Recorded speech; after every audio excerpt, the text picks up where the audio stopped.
Welcome to Bending Over Backwards with James Adkins. I'm your host, Dr. James Adkins, where each week we take a deep dive into what it takes to break through barriers and change the game, whether it's in medicine, business, or life. Today, I have sitting with me a significant entrepreneur in the luxury retail space. She is a leader in the field. Her company is one of the top companies in the country. She does business all over the world. And I'm just happy to welcome you, Chrissy Sayare. Thank you so much for being here. James, so good to see you. Thank you for having me. You bet. So I'm going to dive right into it. And what was your inspiration for forming a luxury consignment brand? Wow. Okay. So I've always been interested in fashion. And I've always been on a budget. My entire life, I've had a real disconnect between what I wanted and loved and what I could afford. So from a very, very young age, I learned how to find the bargains. I always had champagne taste and basically had no money. So it was a lifelong sort of fantasy and hobby, and also a lifelong development of skills to sort of dress the way I dreamed of dressing on the budget that was my reality. So when my husband and I moved to Arizona about 12 years ago, I was a pretty established high-tech headhunter. I had my own business in Boston. Okay. And I had gone to business school, and usually recruiters spot recruiters. So when I graduated from undergrad, first of all, from NYU, I was didn't know you went to NYU. Yeah, I'm an NYU You're girl. full of surprises. Yeah. That's impressive. So when I graduated from NYU, I went to a recruiter, and they recruited me to be a recruiter. And then I went to business school, and when I graduated from business school and went to a recruiter, they recruited me to be a recruiter. So I couldn't get out. So I did that for a very long time, and I got into the high-tech arena in the mid to late 90s, right when high-tech was booming. And I had a really, really nice career for about 18 years as an entrepreneur within the high-tech recruiting industry. So when my husband and I moved here from Boston, I was getting burnt out. I was geographically distanced from my client base. And things were changing. The landscape was going from being very, very personal, which was great for me. Sure. That's my sweet spot. You are a friendly, you're a very charismatic, extroverted person. Thank you. Well, I see why you were good at that job. I was very good at it. Like instinctually, I kind of understood how to do that job. And it was getting more and more technical with the job boards. And that was less and less interesting to me. So being physically away, feeling like, okay, I'm in this new chapter in Arizona, it wasn't feeling like the right fit anymore. So I don't know. I really believe in being connected to the universe. And this thing popped into my head. Like, I think I'm going to start a retail company. Resale to me really embodied a lot of what I loved, which was luxury. It was getting luxury at more discounted prices. It involved, hunting for the deal. And which is a sport for a lot of, especially a lot of females. Exactly. Yeah. But definitely for me. And part of it was about democratizing luxury. That's what the resale market is. It really makes available to many different budgets, limited budgets, things that would otherwise be not accessible to them. Yeah, that's good. So what are some specific challenges as a female entrepreneur in that space have you faced? So right from the get-go, in trying to lease a space, they're asking for your husband. I'm kidding. Really, 1,000%. You gotta be kidding me. In fact, my husband had to sign the personal guarantee on the lease. So there's something called a PG, a personal guarantee, which means that if you don't pay the rent, they go after your personal asset. Exactly. And so, right from the beginning, the discussion to secure a lease space involved my husband, who had the financial strength to actually put a personal guarantee down that mattered to them. Sure. And so he's my business partner 100%. But had I not been with him, I don't think the business would have gotten off the ground because I wouldn't have gotten the space. So that, as a woman, felt like a challenge. I am married to a very supportive man. So it wasn't a huge challenge, but I recognized that this would be a challenge for people that weren't in my position Sure. because I didn't have a history of retail. You know, they want to see that you can do it and you're a good bet. So that was challenging. The other part for me that was very, very challenging were the operations. It's still very challenging for me. If you're a sales and marketing and brand development person, operations generally isn't what you do well. You're right. And I'm horrendous at it. That continues to be a challenge for me. And then people management is, I don't know if you feel that way. Yeah, of course. It's a lot of hats. Managing people is the hardest part. Do you feel that way 100%. too? Yeah. And building a business and getting clients is not really so hard. It's the people side, isn't it? It's the people side. It's getting them to live the brand values as you envision them, and communicating the brand values effectively, consistently, and getting your team to buy into them has been very, very challenging. It's 11 years in. It's still probably the most challenging thing I do. I get that. Now you are the daughter of Greek immigrants, and so how did that shape? How do you think that shapes your business strategies, your attitude about business, your work ethic? How do you think that's affected you as a? That's an interesting question. A lot of people don't ask that, but I am always fascinated by people's cultural background and how that relates to their modern day living. So my father was a Greek immigrant. He was, he'd probably describe himself as a peasant because they had nothing. They didn't even have shoes, and he grew up during World War II in Greece and through a civil war in Greece. And my mother was American born, but 100% Greek. So my mother was sort of from a more privileged family background, and my father was from a more underprivileged family background. And both of those things express themselves in the home in which I grew up. But we grew up very middle class. My father was a blue collar worker. Most of my aunts and uncles still, at 90, don't really speak perfect English. And so I would tell you that I was embarrassed to be. Really? Yes, because we were made fun of all the time, because we were different. And in the 70s, being ethnic was not a lot cool. of racism in this country then. Even Still there is now, but then I think it was more. Yeah, I mean, prevalent. you wanted to assimilate, and so we grew up in an English-speaking household because my mother felt that it was more important for my father to perfect English than it was for us to speak Greek, and so we rejected speaking Greek. We really were embarrassed. I hate to say that because it's one of my biggest regrets in life is being embarrassed and rejecting a heritage which is so rich. It is. Culturally. And I have to tell you, James, I've been spending my adult life, trying to honor that background that really humiliated me growing up. Interesting. Yeah, I mean, we were called like the stupid Because I thought Greeks. everybody likes the Greeks. They're full of energy. They're happy. They're friendly. They're like the Italians. So we grew up in an all Lithuanian neighborhood, and apparently Lithuanians were above the Greeks in that neighborhood. I don't know, but we were I'm like, in what world, And so we were the outcasts, and we were actually kind of conscious of it. Yes. I mean, we were made fun of all the time. So I think that, not fitting in sort of helps you develop as a thicker Toughness. skin. Yeah. I think so. So I would... I think that it only helped me sort of be independent and sort of, I don't know, I was never part of a pack.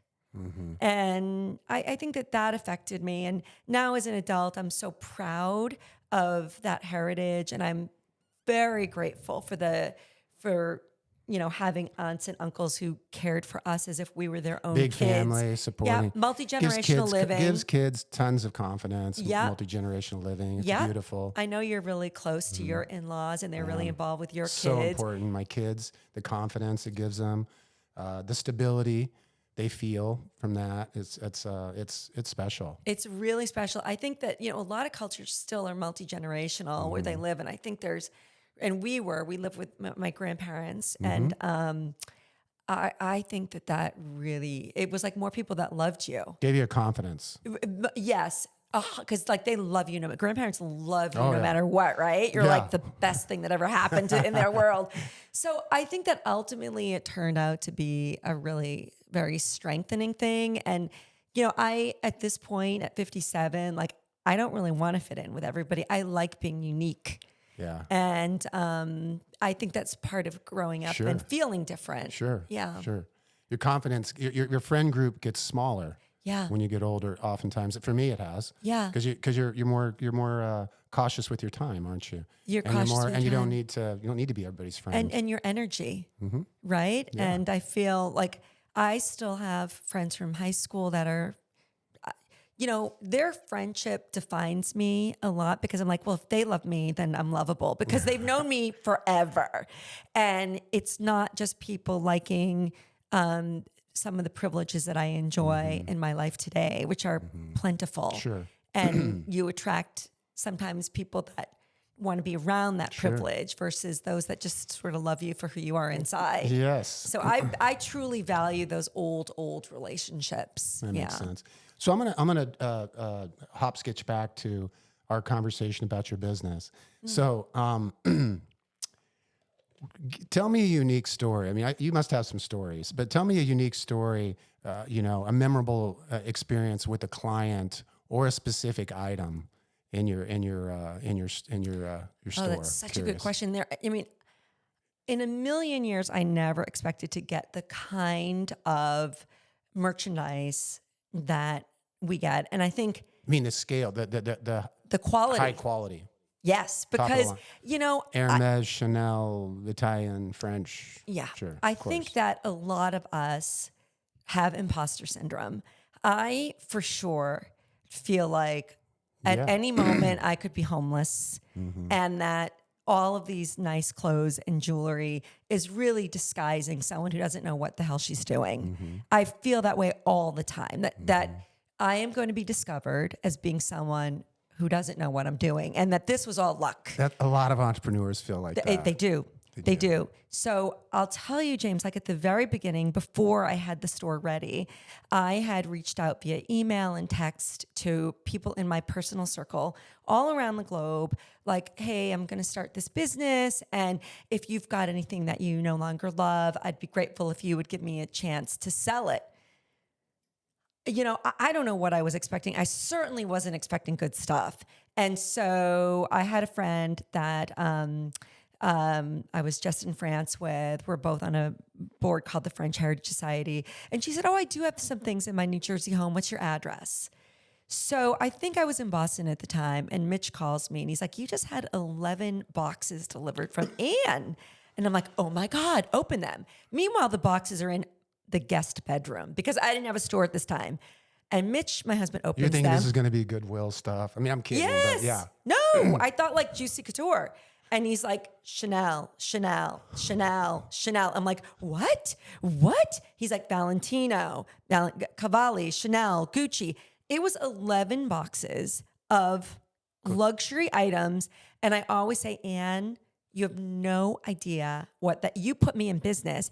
And so that was a real moment for me where it was like, okay, so I'm pretending I'm going to do this business because I know nothing about retail.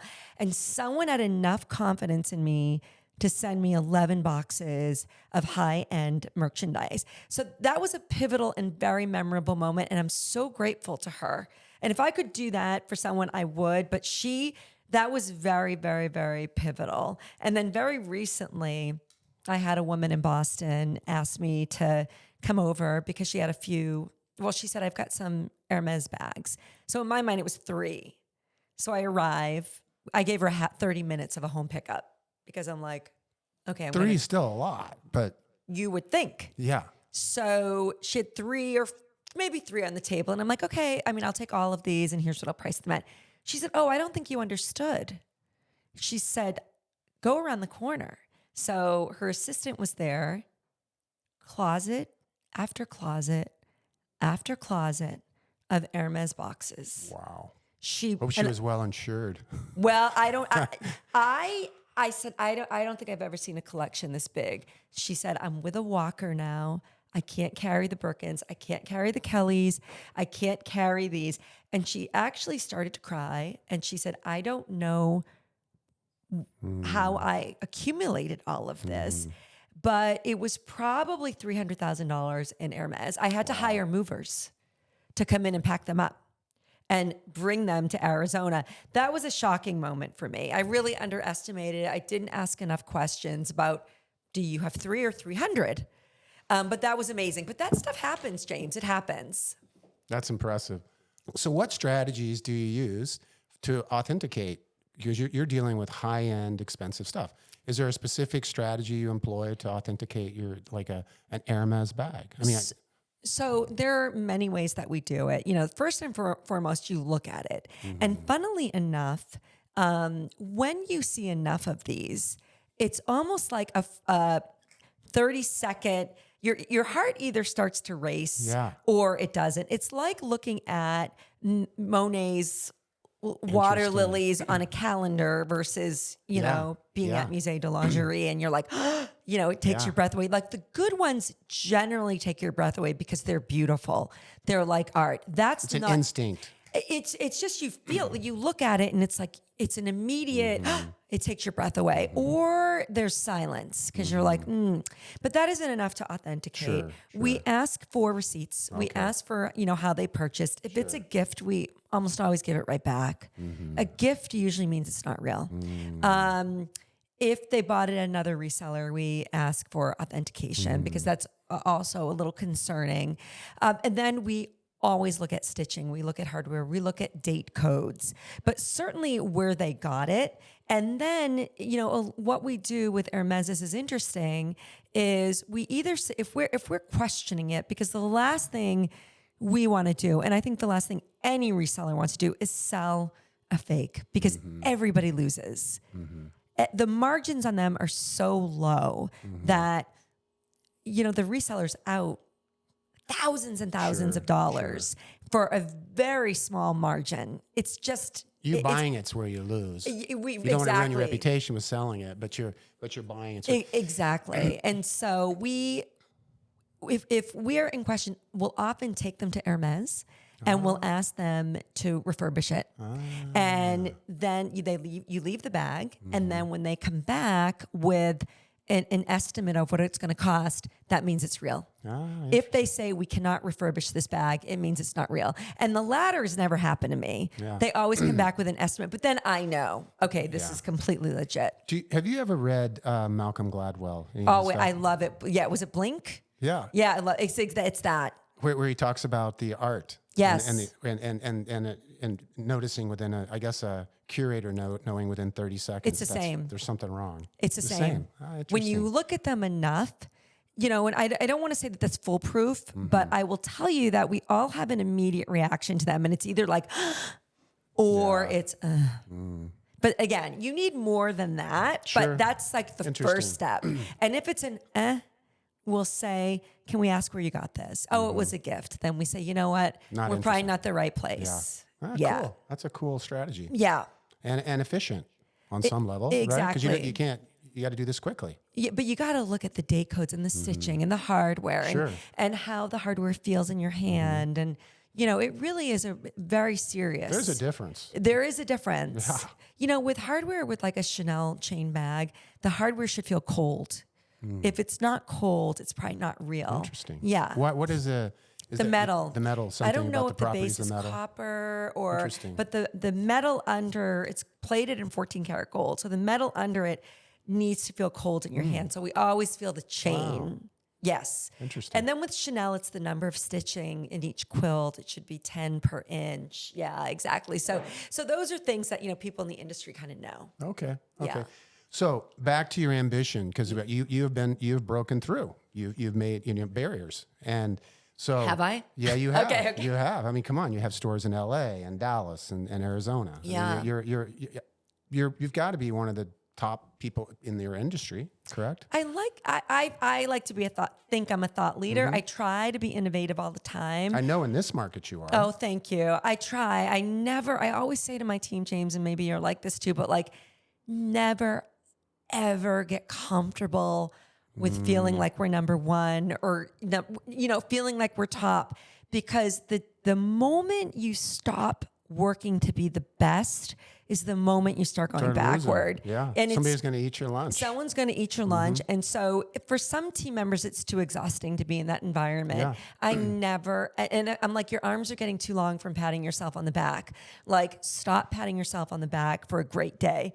I never pat myself on the back, which might be a problem, but I really feel like, what is tomorrow going to bring? And I've watched over 11 years that the way we started in 2014 and where we are today, the way of doing business has shifted completely. Sure. I wouldn't survive in this market if I were doing things the same way we did in 2014. So you've got to be very, very agile. You've got to be very sensitive to what's happening out there in terms of how are people doing business, how are shoppers shopping, how are sellers selling. And you've got to be really, really in touch with that and adjust your business accordingly. So you're hyper ambitious. Yes. How do you balance that with personal taking care of yourself, taking care of your husband? Us men are needy sometimes. I don't think he is, but I certainly can be. Yeah. How do you balance that? That's such a good question. I place a lot of importance on my own personal wellness. It might be vanity because I want to look good in clothes, but I also want to be a strong, healthy, aging person. And I want to look the best that I possibly can. So what does that involve? It means taking care of yourself physically. So every single day you've got to sort of do something to make sure that you're being strong and that you're keeping your body as good as you can be. As good as it can be. So I devote time every day. I get up at 5 and I work out with a trainer. I slept through it this morning. So I'm not perfect on that, but I really am pretty consistent. So personal maintenance is a commitment that I made to myself 30 years ago. So it's a lifelong habit. It's a lifelong habit. Okay. I mean, I was a runner for 30 years. Okay. I mean, I've been doing this for a long time. And then in terms of my personal relationship, my husband's 20 years my senior. He looks amazing. He takes very good care of himself. He's really fit. And he's also, intellectually, he's very smart. But he works on that every single day. Every day he's working on his brain, doing crossword puzzles. And so he's also got a lot of his own personal hobbies and professional pursuits. So in that way, we do our own thing a lot and then we come together. We do our own thing, we come together.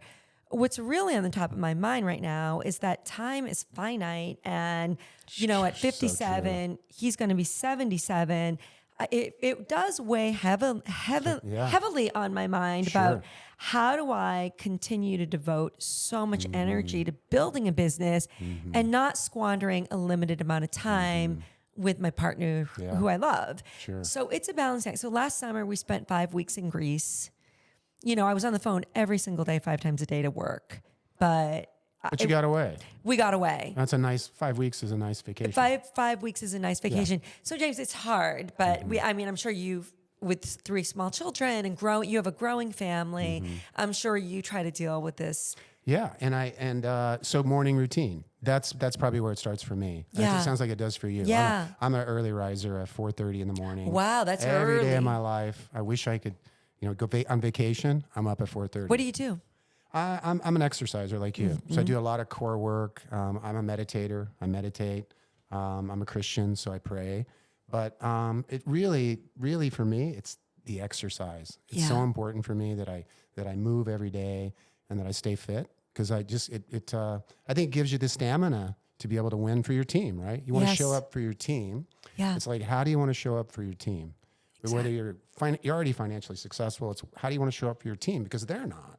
Right. Necessarily, right? Right. So for me, that's what centers me, exercise. I've been doing, you've probably been reading about the cold plunge. Everyone, my God, James, you do that? I do it. What? 5 days a week. What? Yeah, sometimes 6. So you ever tried ice, it? the whole thing? Yeah, 2.5 minutes. What? Yeah, it's. So what is it? Is it harder preparing yourself to go in or is it harder being in? It's not hard for me now. It was, I couldn't get in cold water. I'm a kite surfer and I will wear a wetsuit and guys are laughing because I cannot stand cold water.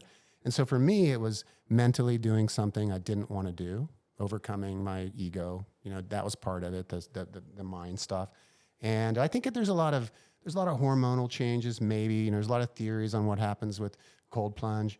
But I find that my affect, I'm happier, and that it gives you a lot of energy. It's a nice boost in the morning. You don't need so much coffee when you jump in 40-degree water. So when do you do it, before your workout or after? See, I can't do it before. Okay. So the scientists, you probably read about that. They say if you do it before, there's probably, if you do it after you exercise, supposedly if you're a male and you're trying to build muscle, maybe it affects your cortisol levels, which interfere with testosterone. And so, but for me, I'm not trying to build muscle. I'm just trying to reduce inflammation and work on my mind. So I do it afterwards. Have you ever tried it? No, it petrifies me. Come on. But should I try it? You should. So do you like keep the ice there? Just go up to my neck. But is it the same ice every day, or do you have to change No, it? I do it at the gym. Oh, you do it at the gym? Yeah. Oh, they keep the okay. water at between 40 and 47 degrees. Oh my God. Then do you go into a sauna? I work out, then I go to the sauna, and I try to reading about that too, right? 18 to 20 minutes in the sauna. Yeah. And then I do the cold plunge. My morning routine takes a while. It takes, and it also is time for me away from my family. How many? So like 90 minutes? An hour? Yeah. It's an hour and a half for me. And I used to think, wow, maybe you're wasting time. You could have went to work earlier. But I think you get so much more energy and so much more focus back from it. I find I'm not very good. I'm kind of scattered. Yeah. If I don't do it. Yeah. I can feel the difference. I get that. And I'm going to try the cold plunge. Try. I'm going to let you know. Get Mitch in there with you. Oh my God. All right. So we're not going to have a heart attack then. No heart attacks. Oh my God. Okay, so I'm going to hop skitch again back to another subject. You mentioned right before we came in here that I'm in spine and pain medicine, and you mentioned that you had a significant scoliosis as a young woman, and the way we used to the braces, I can remember what they looked like. They've improved a lot, but the way they 25, 35 years ago, 40 years ago, they were worse. They were bigger and bulkier and made especially females self-conscious, and scoliosis is a higher incidence of females. So tell me about that challenge as a young woman, because you were 13, 14, 15 when you went through that. And do you think that influenced some of your strength and business acumen? I'm always getting back to that. Share with us that story about 100%. So I was diagnosed I think it was junior high when they do the test. So you bend over and the doctor looks at your spine, and I don't know, the unlucky one is the one that they said there's a curve here. So it was, horrifying at that age to be told that you had a deformity of some sorts that could get worse, and that not the cure for it, but a remedy was to be either in a back brace or to have an operation, which you'd be in a body cast. Which could have killed you. The scoliosis surgeries were terrible. Oh my God. It was so awful to be diagnosed with this. So, because, you want to be you want boys to like you at that age, and you're really self-conscious anyway about what you look like. And so the prospect of being put in this metal contraption around your body is horrifying. So my mother enrolled me and my sister, who was diagnosed at the same time, in ballet. And ballet was so good for this. And I loved ballet, and I was just about to be put on toe. I was a kind of a natural at it. I was very sort of wispy, and I was very small and thin. So you're in Boston. I was in So picture a twirler, that probably would have been me. But she closed the studio right before I went on toe, and within a few months I was in a back brace. I was at Boston Children's Hospital, and they put me in a brace called the Boston brace, which was the lesser of two evils, because the Milwaukee brace went right up to your neck. That's right. So you'd have to walk You around. remember the names. I remember that from board tests. The Milwaukee and the Boston brace. Yeah. So the Milwaukee is right up to your neck, and you're banging around your neck like this, and your chin is hitting it. And I was in the Boston brace, which went right under the rib cage, and then the back of it went right up the back. So you were sitting upright, and your waist was sucked in, and you'd have to pull it tight. You'd wear an undershirt. And I was in it for 23 hours a day. Wow. For a year. You could only take it off to take a shower. And Sleeping with it. sleeping with it. And I learned how to dress to disguise it. So I was always in overalls. And I Overalls were cool though, weren't they they? were cool. This was They were like cool the in the early 80s. Yeah, they were cool back I then. wasn't like the only one wearing Yeah, I overalls. wore overalls. You We're did? similar Yeah. age. Yeah, exactly. So it wasn't like they were like, why is she in overalls? But I was certainly, I had to figure out how clothes could disguise this thing. I was ashamed that I had this on. Sure. And I didn't want anybody to know about this. And I remember this cute senior boy went to tickle me and his hand went right on my stomach. Oh. And I just looked at him and I was so embarrassed. And he looked at me and he was so cool. And he just like didn't make a big deal out of it. But he kept my secret. But So you didn't tell anyone? no, and my tried to hide best it. friend, who I'm still best Sure. friends with, she knew because I actually was the captain of the cheerleading at that squad at that time. So when I would go to a game, I would take my brace off in the bathroom, put it in a duffel bag, and then as soon as the game was over, Put it back on. I would put it back on, Wow. and nobody kind of knew. But I thought I was exercising, so it was okay that for that hour, 2 hours, I was not in the brace.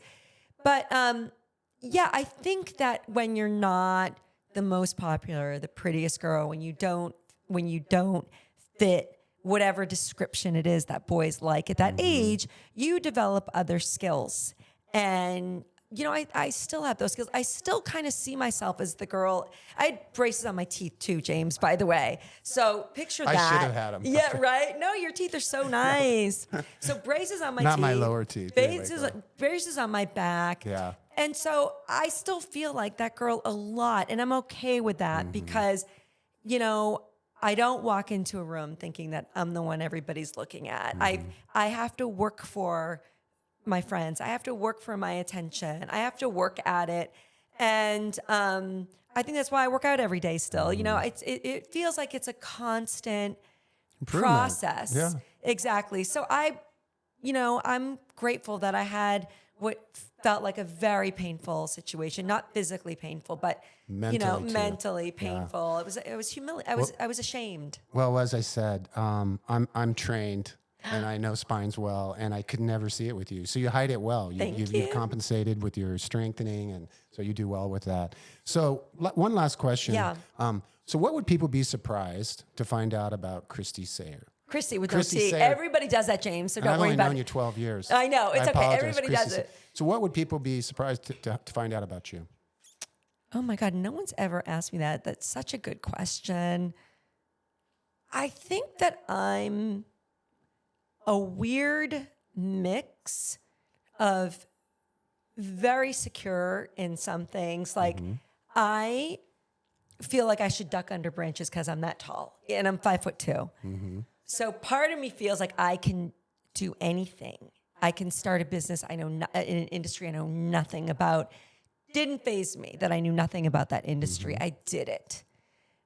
But I can also be really insecure and feel invisible. And so I think people would be surprised that I can feel invisible in a room. Yeah, because you're pretty confident. Yes. And I don't know how those things coexist with each other, but they exist within me.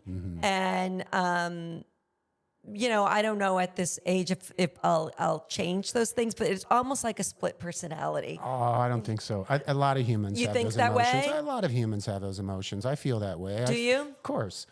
We talked about imposter syndrome or feeling like you're, men admitting, hey, I get depressed and I have hard days and some days I feel lack of confidence. I think it's human nature to ratchet through those emotions on a daily basis. I mean, I think if we're being honest, a lot of people have those same emotions. They're not confident enough to admit it. Oh, well, thank you for actually sharing that you feel that way with me as well. No one's asked me that question, so I've never articulated it. No, you did a good job. But thank you. But I think people would be surprised about that. I think so too.